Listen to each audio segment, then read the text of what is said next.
A paz de Cristo.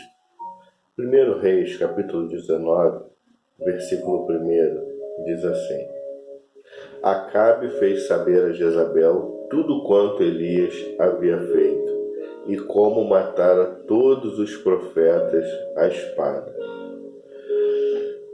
Meus irmãos, no reinado de Acabe ainda, Elias, após ter feito grande derrota dos profetas de Baal, através do poder do Senhor, e houve morte ali de todos os profetas de Baal. Após a derrota, o povo se uniu e mataram todos os profetas de Baal. E Acabe foi se lamentar com a sua esposa, a rainha Jezabel. E aqui nos primeiros versículos fala que ele fez saber a Jezabel. Jezabel ficou enfurecida. Versículo 2 fala que ela fala: faça-me os deuses como lhe aprouver, se amanhã, essa hora, tua vida não será como a daqueles que tu fez. E Elias, naquele momento, no versículo 3, ele foge. Ele sai da presença, porque era um homem contra um reinado, né? Então ele foge. Só que todo homem de Deus, ele até foge de uma situação ruim. Só que ele fugindo, ou no caminho ou no local que ele chega, ali ele vai pedir orientação a Deus e Deus vai falar com ele. No caso aqui de Elias, ele deitou, dormiu debaixo do zimbro. Eis que um anjo tocou e lhe disse: levanta-te, come. Ou seja, Deus, primeira coisa que a gente vê aqui, Deus ele não abandona os seus. Ainda que a dificuldade, a situação seja algo que é aterrorizante, como um rei e uma rainha atrás, ele tinha que fugir, mas ainda assim Deus não o abandonou. Olhou ele e viu junto à cabeceira um pão cozido sobre pedra em brasa e uma botija de água. Comeu, bebeu e tornou a dormir. E ali o anjo voltou a segunda vez, tocou-lhe e disse: levanta-te e come, porque o caminho te será sobremodo longo. Olha só. Em todo o capítulo 19, a gente pode entender que Elias, ele era um homem de Deus, que era usado por Deus para fazer aquilo que o Senhor mandava. Então, ele tinha que decretar a sentença ali do rei. Ele tinha que falar algo tanto para bom ou tanto para ruim.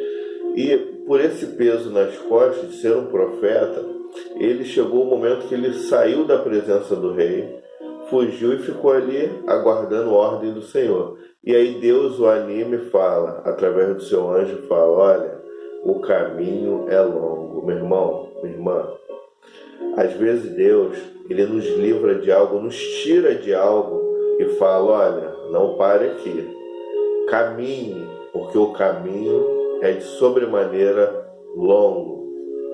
Isso acontece na minha e na sua vida também. Às vezes o caminho realmente é longo e nós não podemos parar nem para olhar para o lado nem para o outro. E ali Elias, ele fugiu para aquele lugar, Deus o acompanhou, o alimentou e mandou ele partir dali, porque era onde que Deus tinha com ele o propósito. Porque um profeta, naquele momento ali, Acabe e Jezabel não faziam o que era certo perante o Senhor, mas o Senhor queria proteger o seu povo. Meus irmãos, Deus ele protege os seus.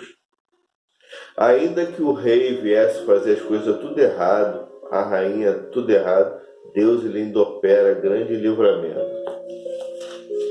Aqui no capítulo de número 19, a partir do versículo 19, fala da vocação de Eliseu. Deus já está falando para Elias que, olha, vai chegar um momento que você vai parar e Eliseu vai assumir o seu lugar.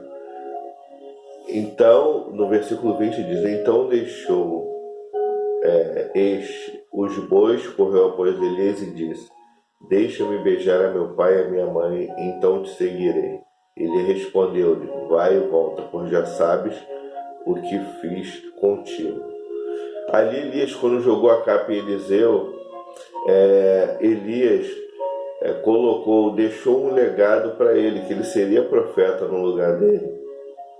E aí, Elias, antes disso, Deus falou: olha, vai a Azael, rei sírio, unge ele e unge Jeú como rei sobre Israel. Deus já estava prevendo o que iria acontecer, já estava preparando tudo. Tanto é que aqui no versículo de número 17 diz: quem escapar à espada de Azael, rei da Síria, Jeú, que será o rei de Israel, o matará. Quem escapar à espada de Jeú, Eliseu, que assumirá teu lugar, o matará. Então aqui a gente vê uma nova formulação de pessoas. Jeú no lugar de Acabe, Azael segundo no lugar de seu pai e Eliseu no lugar de Elias. E aqui no capítulo 20, mesmo com aqueles deuses todos ali, Deus ele se manifestou porque ele tinha um julgamento para com aquele povo. Não é por causa de Acabe, que era bonzinho, que Deus abençoou, não. Então, aqui a gente pode olhar no versículo 4, capítulo 20, diz assim: respondeu o rei de Israel e disse: seja conforme a tua palavra, ó rei meu, Senhor. Eu sou teu e tudo o que tenho. Ben-Hadad, rei da Síria, ele chegou e falou: olha, tudo que é teu é meu aí, prata, ouro. Aqui nos versículos 1 diz que ele subiu, cercou Samaria, pelejou e falou: ó, tudo que você tem é meu. E aí Acabe falou com medo, ao invés de orar ao Senhor, não, com medo ele respondeu o rei de Israel e disse: seja conforme a tua palavra, ó rei meu, Senhor meu. Ele falou isso para Ben-Hadad: tu és meu Senhor. Ou seja, aqui não vamos lutar, talvez você não taque fogo na cidade, poupe minha vida e a gente fica servo seu. Só que não era isso que o Senhor tinha para aquele momento, para a vida dele, para a vida daquele povo. No versículo de número 13 do capítulo 20, diz assim: eis que um profeta se chegou a Acabe, rei de Israel, e lhe disse: assim diz o Senhor, viste toda esta grande multidão? Pois hoje a entregarei nas tuas mãos e saberás que eu sou o Senhor. Ou seja, Acabe com medo de toda a multidão, aí chegou um profeta se levantou e falou: tá vendo essa grande multidão aí? Hoje o Senhor entregará nas tuas mãos, meu irmão, minha irmã. Ainda que a gente se apavore com a multidão, ainda que a gente olhe uma situação diversa, tente fazer dessa o nosso Deus por conta da situação adversa. O Senhor ele vai lá e peleja por nós. Eu fico imaginando Acabe quando viu toda aquela multidão e ele não tinha o temor de Deus. Ele não sabia que o Senhor poderia livrar a Israel. Então ele deu tudo, ele entregou tudo. Ainda que o inimigo venha para querer tomar tudo da sua vida, não entregue tudo. Não entregue tudo, porque Deus ele está em todo lugar, ele está olhando, ele está aguardando os seus.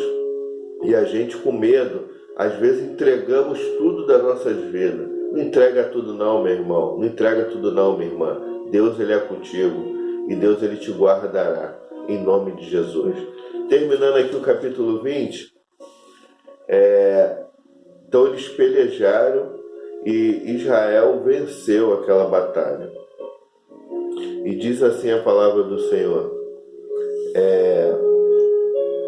42, e disse-lhe: assim diz o Senhor, porquanto soltaste da mão o homem que eu havia condenado, a tua vida será em lugar da sua vida, e o teu povo em lugar do seu povo. Foi-se o rei de Israel para casa, desgostoso e indignado, e chegou a Samaria. Acabe, ele não percebeu que a salvação de Deus aqui foi por causa do povo, não foi por causa dele. Foi porque ele tinha um acerto a fazer com o rei da Síria. E aí ele não fez o que Deus falou, ele não matou o rei da Síria. Ele chamou ele de irmão, ô irmão meu. Então Ben-Hadad, ele se sentiu acomodado, ele falou: opa, os reis de Israel têm fama de serem misericordiosos, então ele não me matará. E aí o profeta chega para Acabe e fala, e ele vai desgostoso, indignado para casa, se achando ainda no direito de falar algo, mesmo sabendo que errou perante Deus. E aqui a gente termina o capítulo 20. A partir do 21 vamos falar de Nabote, que ele não vendeu a vinha para Acabe, e o mesmo Acabe ele fica desgostoso.